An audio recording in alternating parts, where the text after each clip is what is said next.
Welcome to 15 Minutes of Feminism, part of our On the Issues with Michele Goodwin at Ms. Magazine platform.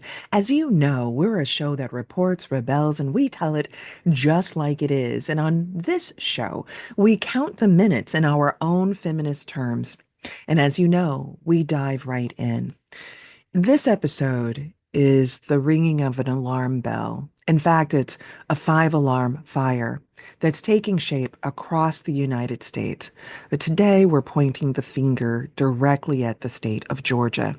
It's there that Adriana Smith, who passed away in February, declared brain dead the legal and medical standard in the United States for death. Adriana passed away in February, a nurse and a mother.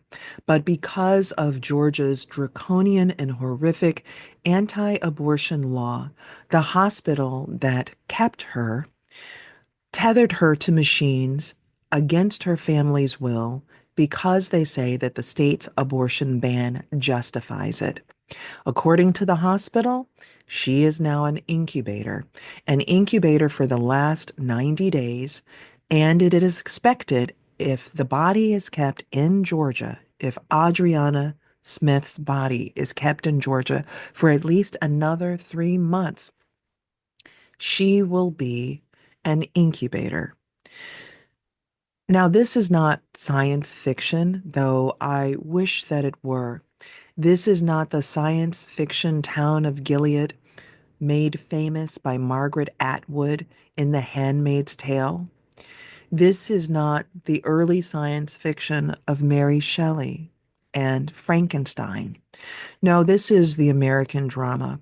We could call this the story of Dobbs, the story of the 2022 Supreme Court decision wherein Justice Alito and the majority of the United States Supreme Court stripped away a 50-year precedent, nearly 50-year precedent that had provided the constitutional right, recognized the fundamental constitutional right for women to be able to receive the reproductive health care that they need at any stage of the life cycle, and that is including at death. Instead, what the Supreme Court did was to overturn Roe v. Wade and Planned Parenthood v. Casey and send the question of the dignity involving reproductive health care to the individual states. Now, the state that triggered this, and it's important to talk about, is the state of Mississippi. The state of Mississippi, known for its Mississippi appendectomy, which was no appendectomy at all, but the state's clever way of describing coercive sterilization of Black women and girls. Black girls as young as 11 and 12 years old, receiving the knife of the state of Mississippi when it came to reproductive health matters. That's that same state of Mississippi where Fannie Lou Hamer famously described what it was like for her and other Black women who wanted to change those systems, to elect people who would fairly represent them, to elect officials who would recognize the dignity, the value of women in that state.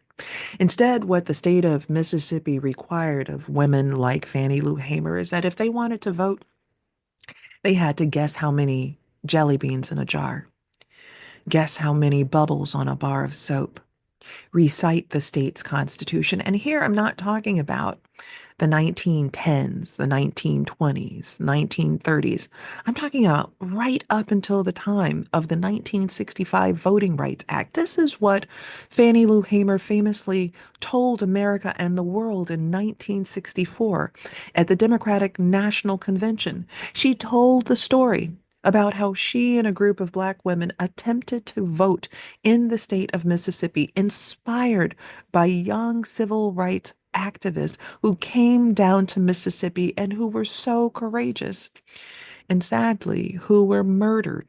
And it was with that a group of women said that those young people, Andy Goodman, Mickey Schwerner, and James Chaney, that their lives could not go in vain, and that these women needed to stand up and vote. And that is exactly what they attempted to do. But in the state of Mississippi, known for its Mississippi appendectomy, known for its coercive sterilization of black women, Fannie Lou Hamer, in fact, had been coercively sterilized in the state of Mississippi. This made it all the more important for her to stand up for herself and for women and girls in that state and to try to vote. And on the day in which she and a group of black women attempted that, they were arrested. They were taken off of the bus that they had been traveling in. They were put in a jail where there were male prisoners, and then the guards came for them and took them one by one out of their cells and put them into cells where there were men. And then the guards turned over their batons and their flashlights and told these men to beat these women. Fannie Lou Hamer told us about that in 1964 at the Democratic National Convention. And she said all of this just because we as women refuse to be second class citizens. All of this just because we demand the right to be fully included in this democracy. All of this because we refuse to be second class citizens. The Voting Rights Act of 1965 then came into being within about a year of Fannie Lou Hamer's important speech before the Democratic National Convention. But it is that state, the state of Mississippi, that has long not recognized women's equality, a state that banned women not only from voting, from serving on juries, from being able to have credit cards in their own name, from being able to have checking accounts in their own names, known for its Mississippi appendectomy. It's that state that the Supreme Court decided to take up its anti-abortion bill, a bill that provided no safe haven for matters of incest or rape. And it was out of that that Mississippi said, not only hold up our law, Supreme Court, but by the way, get rid of abortion rights all across the United States. And that's what the Supreme Court did. The Supreme Court said, well, we'll just turn these matters back over to the state. Mississippi, no matter what your history had been, and the fact that there had only been one abortion clinic in the state, and Mississippi, no matter your very high rates of maternal mortality, we'll look past that. Mississippi will look past your high rates of maternal morbidity. We'll look past that. We'll look past the various states lining up for their abortion bans to go into place. All of these states with very high rates of maternal mortality.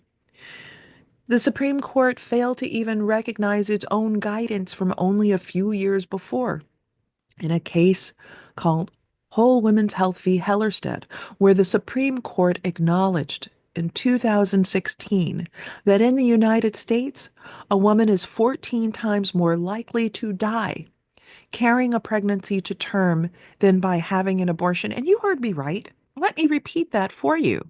The Supreme Court ignored what it had already written just a few years before, acknowledging the deadliness of what it means in the United States to carry a pregnancy to term, that a woman is 14 times more likely to die in the United States carrying a pregnancy to term than by having an abortion.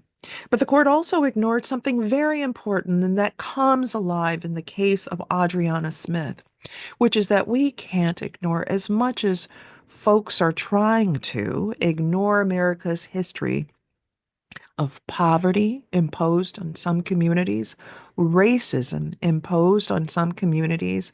We have to speak truth to power. And that is what we do on the Ms. Studios and Ms. Magazine platform.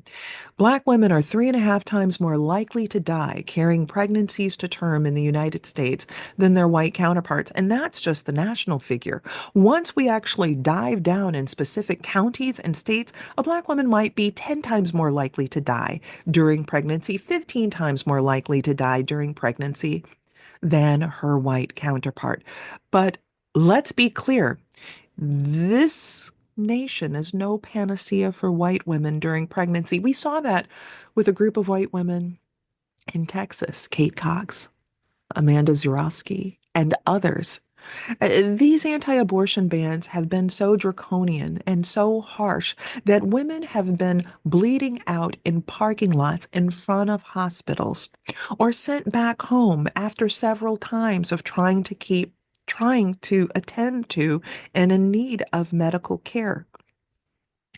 In Adriana's case, race doesn't escape us either. She passed away after being denied a CT scan. She's an African American woman who passed away in February. Here's what her mother, April Newkirk, has to say. She said they gave her some medication when she first went to see doctors, but they didn't do any test, no CT scan. And if they had done that, according to her mother, if they had kept her overnight, they would have caught it. It could have been prevented. This is a story that is experienced far too often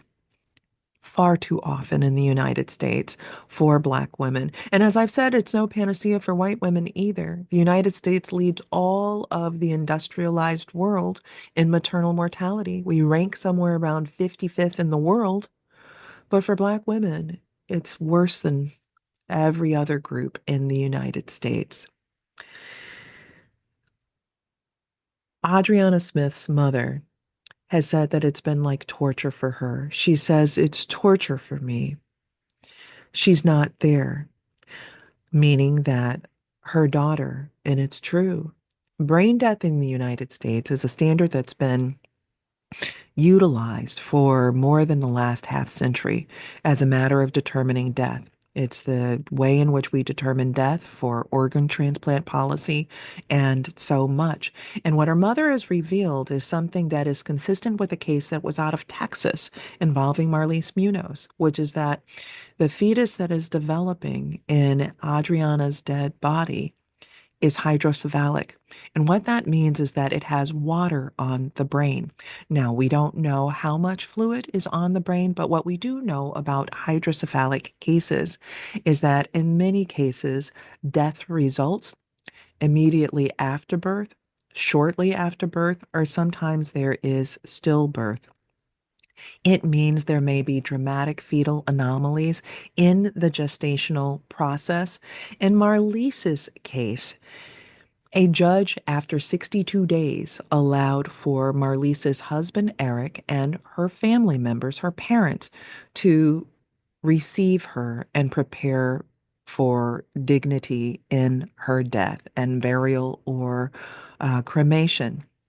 That was after 62 days of Marlise being tethered to machines, tethered to a shaking bed in order to prevent bed sores as much as possible.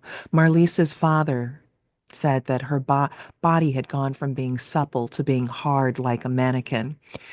What bioethicists commented on at the time is that that transformation of the body becoming hard was actually a sign of decaying, a sign of the organs shutting down. And in fact, what was true in Marlise's case and true here is that these women are dead.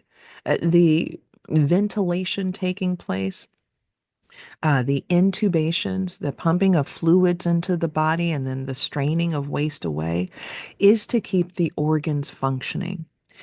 And by keeping the organs functioning, what it is allowing as the body decays is then some semblance of gestation.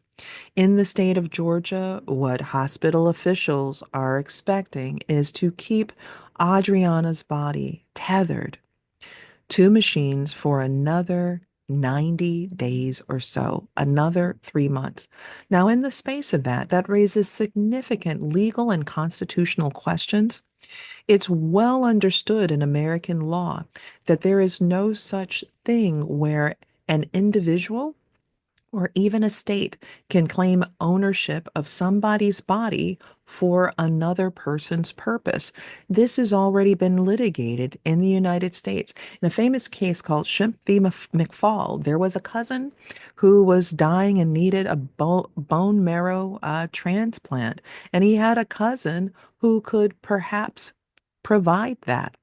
But in that case, as the cousin petitioned to get this bone marrow support from his cousin, a court said that that's not who we are in the United States. For better or for worse, that an individual cannot claim some property ownership over another. And for those of you who are thinking right now that this sounds like American slavery, well, you wouldn't be far from that because one can't help but see a through line in this case. In 1865, the 13th Amendment was ratified. The 13th Amendment abolished slavery. Now, not just that kind of slavery that most Americans think about, where it's a bucolic field, where people seem to be happy picking cotton or sugar cane or doing whatever others are forcing them to do. What many of our listeners know and understand is that there's another form of slavery that was robustly and rigorously enforced, and it was an involuntary, a forced reproductive servitude. And this is what lawmakers who drafted the 13th Amendment were writing about, were giving speeches about. What they knew is that throughout the American South, in states where slavery was being practiced, there was something known as the breeding wench. Now, who was the breeding wench? According to advertisements, girls as young as 10 years old, 10, 11, 12, 13 years old, being sold as breeding wenches.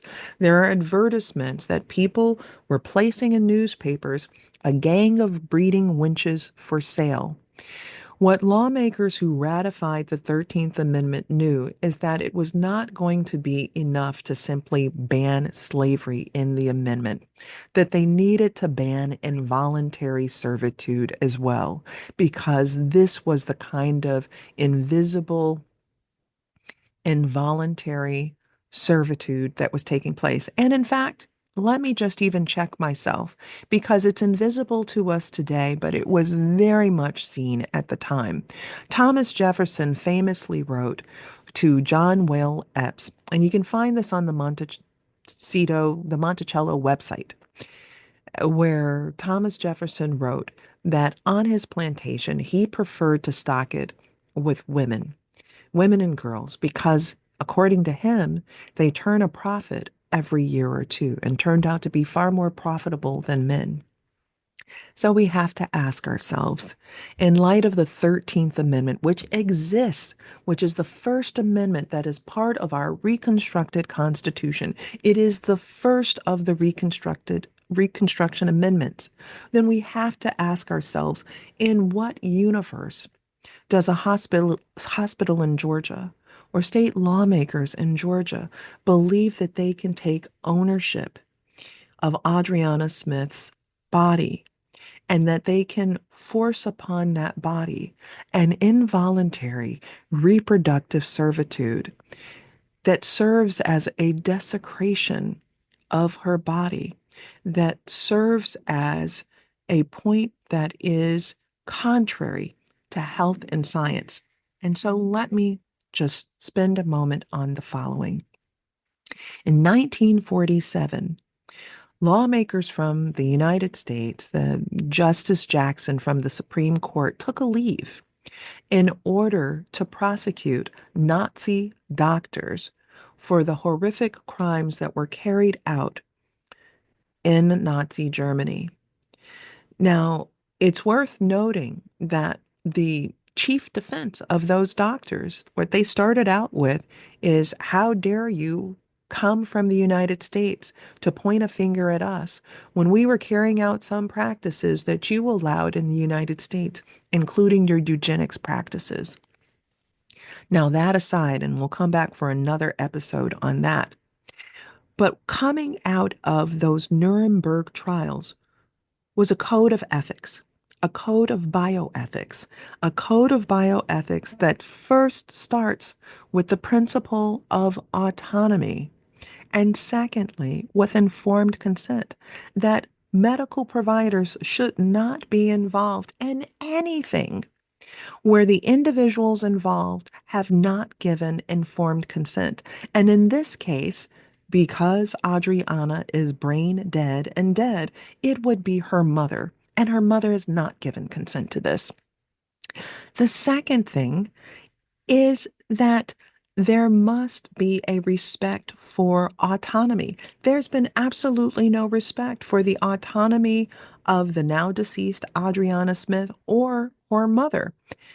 And then, according to these principles, is in Latin primum non nocere. And for those of you who understand Latin, you know that that means first do no harm. Now, these are principles that were not just contained in Germany. These were principles that we brought back from the United States. These came from Americans who went to Germany to handle the Nuremberg trial. And coming out of it were these important principles, these principles forged through stone and iron, right, of law, health, and science. Do no harm, get informed consent, respect autonomy, and that there be no malfeasance. In this case, we can say that the alarm bell is ringing across all of those issues. And let there be one more that we add to that. And that is the disparate treatment at end of life involving a person who happens to be pregnant. In no other way would a man showing up and then becoming brain dead at a Georgia hospital, in no way could the state then say, or the hospital, we've decided to cleave him open. We've decided to ignore his last wishes. We've decided to ignore his wife or his parents. We're just doing things on our own. We know that that would not be the case. And in this instance, it is important to understand that even though Georgia might have an abortion ban, its abortion ban is not broad enough to cover the 13th Amendment. Its abortion ban is not broad enough to cover the state taking ownership of a deceased person's body. The abortion ban is not broad enough to cover a hospital from civil litigation when the hospital decides to ignore what are fundamental legal principles and fundamental principles in ethics. Now, as I begin to wrap up this emergency episode, I want to flashpoint back to Marlise Munoz's case, the case where the state had forced her to incubate a fetus that was developing with abnormalities, where its lower extremities were not developing, where hospital officials put her on a shaking bed that forced her eyelids to flap open and shut, where then hospital officials then required that her eyelids be taped down, where there was cleaving into her body and so much more before finally, her family members were able to lay her to rest. This is only part of the beginning in the United States unless this is stopped. Our hope is that April Newkirk is able to move her daughter out of the state of Georgia and finally get peace for herself and for her family members. Guests and listeners, that's it for today's episode of On the Issues with Michele Goodwin at Ms. Magazine. I want to thank each of you for tuning in for the full story and engaging with us. We hope you'll join us again for our next episode where you know we'll be reporting, rebelling, and telling it just like it is. For more information about what we discussed today, head to MsMagazine.com and be sure to subscribe. And if you believe, as we do, that women's voices matter, that equality for all persons cannot be delayed, and that rebuilding America and being unbought and unbossed and reclaiming our time are important, then be sure to rate, review, and subscribe to On the Issues with Michele Goodwin at Ms. Magazine in Apple Podcasts, Spotify, iHeartRadio, Google Podcasts, Stitcher, wherever it is that you receive your podcast. We are ad-free and reader-supported. Help us reach new listeners by bringing this hard-hitting content in which you've come to expect and rely upon by subscribing. Let us know what you think about our show, and please support independent feminist media. Look for us at MsMagazine.com for new content and special episode updates. And if you want to reach us, please do so. Email us at ontheissues@MsMagazine.com. We do read our mail. This has been your host, Michele Goodwin, reporting, rebelling, and telling it just like it is. On the Issues with Michele Goodwin is a Ms. Magazine joint production. Michele Goodwin and Kathy Spiller are our executive producers. Our producers for this episode are Roxy Zoll, Oliver Hogg, and also Allison Whelan. Our social media content producer is Sophia Panagrahi. The creative vision behind our work includes art and design by Brandy Phipps, editing by Natalie Holland, and music by Chris J. Lee.